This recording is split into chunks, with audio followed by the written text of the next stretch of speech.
Welcome to the College of Knowledge. This time, branded growth, the power of relationships, conversations, and futures. Here is Paul Hughes.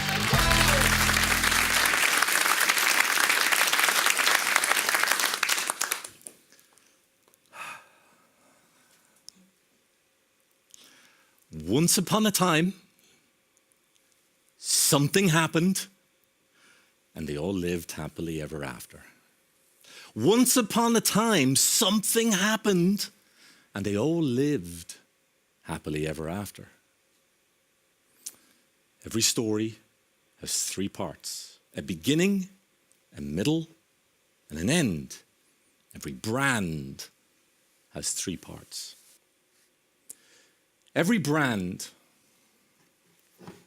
has an invitation, an offer, and a promise. The invitation, once upon a time. The offer, something happened. The promise, they all lived happily ever after.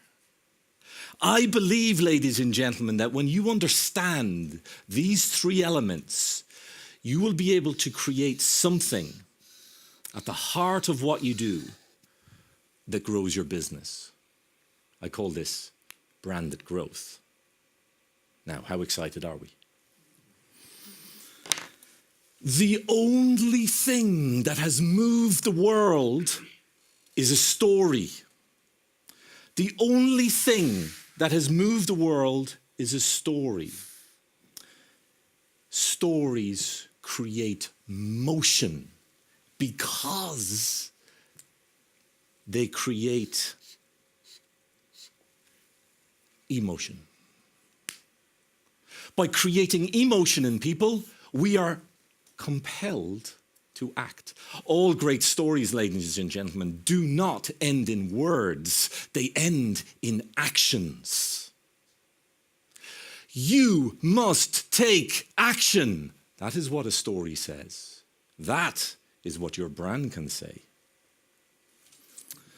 Now, I come from Ireland, and there's great storytelling tradition in Ireland. And in ancient Ireland, you had two choices. Your goal was either to be the king or to be the poet. There was a great role for poets in ancient Ireland. I think there still is today, by the way. You would be the king because you could rule people. You would be the poet, however, because you could move people. Today, ladies and gentlemen, there are too many brands and organizations that are trying to be kings. The call to action is for us to be poets. And believe me, I believe that to be a poet in today's world is a very practical thing, because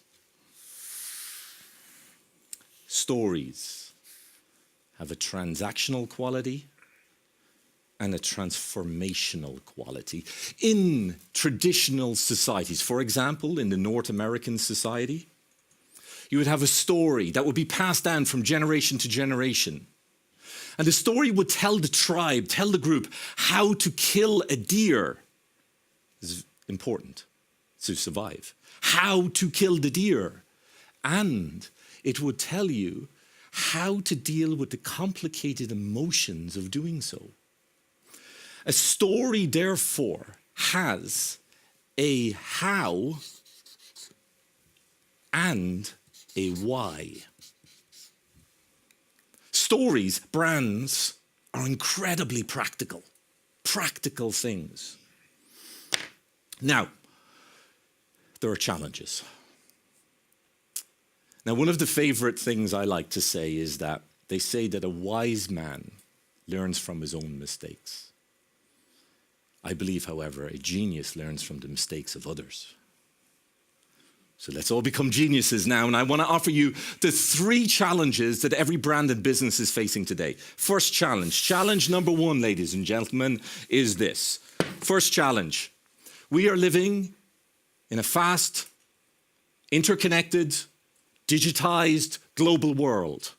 And there is an obsession with speed. Speed.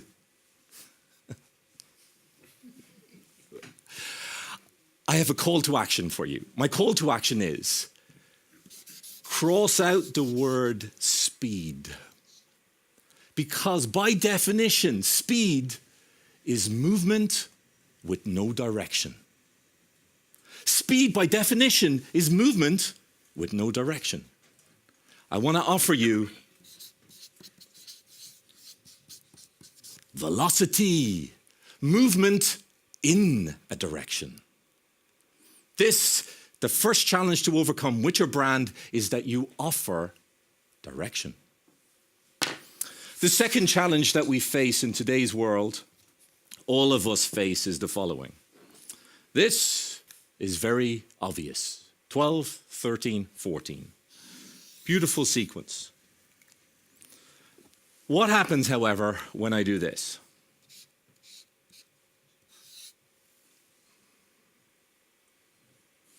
By offering you a second sequence, everything changes. Which one is correct? Both are correct. The second challenge that we face in today's world is perception management. Our perception is the greatest filter we have on the world today, and however rich you think your perception is, it's always limited. Our challenge is to enrich our perceptions. The third challenge is the fact that way too many of us and way too much of our activities, particularly in business, is reactive. Instead,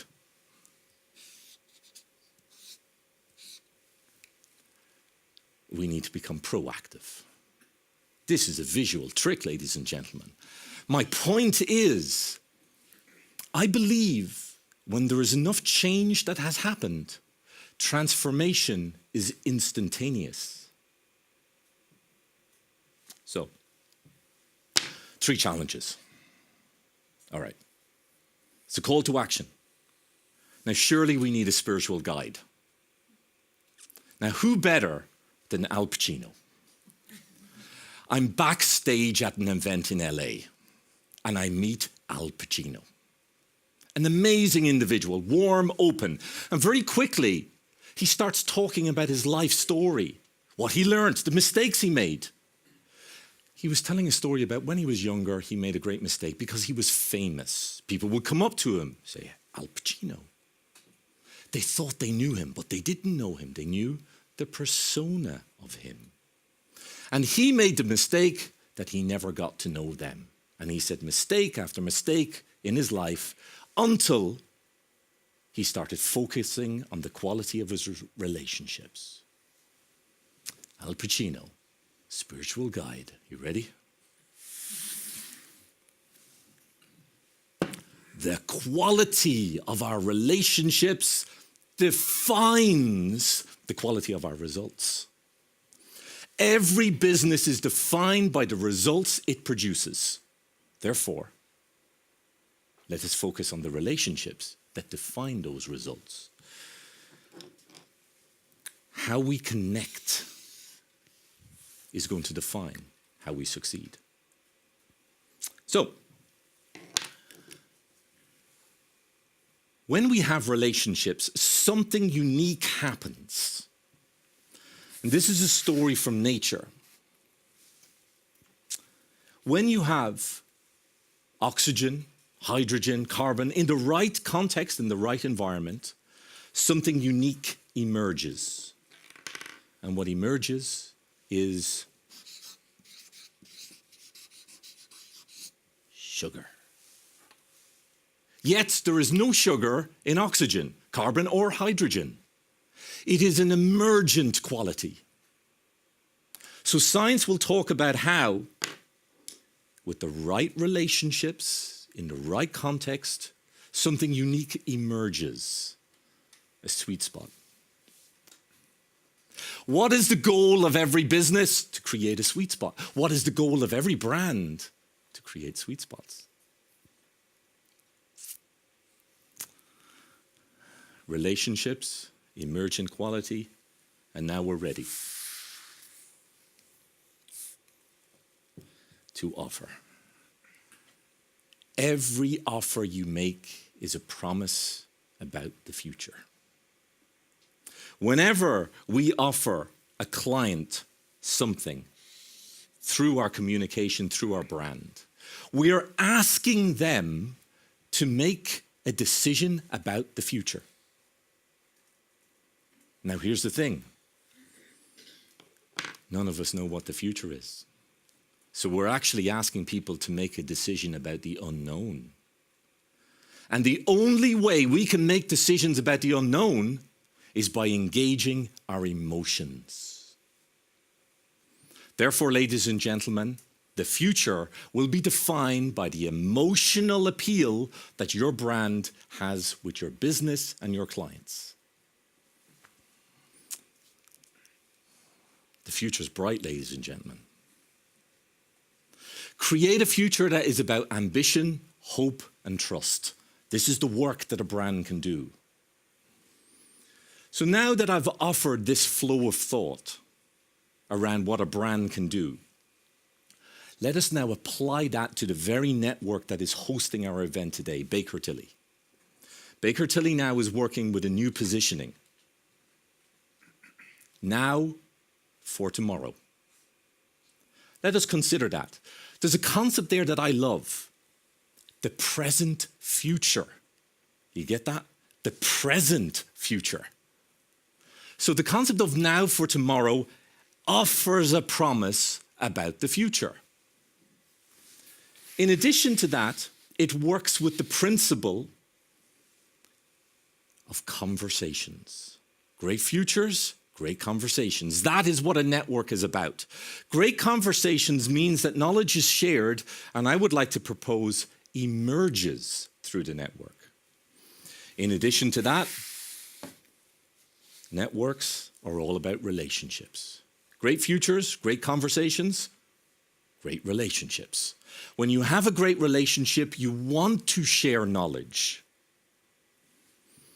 So, how do we address the challenges that we have today? The first challenge that we're facing right now is to be creative. Well, that means we need to work now for the future. Our second challenge, we need to engage in conversations. Why? Because when we engage our conversation, we step out of our own perspective. Why do we need to build relationships? Because it's about velocity. From where we are now to where we're going. I believe when you have a story like this, and the repositioning of this network holds that potential to be both transactional and transformative, offering a how and a why. So, we're more poets than we are kings. Because we're engaging people with emotions. And what does emotion do? Creates emotion. Which brings us back to our starting point, ladies and gentlemen. Our starting point reminds us that we first begin with an invitation. What is the invitation for? A relationship. A great relationship. We're inviting you for a great relationship. Upon that relationship, we're offering you. From that offer, a conversation is formed. Great relationships, great conversations. From that conversation, we promise what? A great future. An invitation for a relationship where an offer in a conversation is promised about the future. This, ladies and gentlemen, I believe are the elements that you can use to grow yourself, to grow your business, to grow your network. And I believe that when you do this, we've engaged the qualities that poets have to engage emotions, to move people, to achieve their goals now for tomorrow.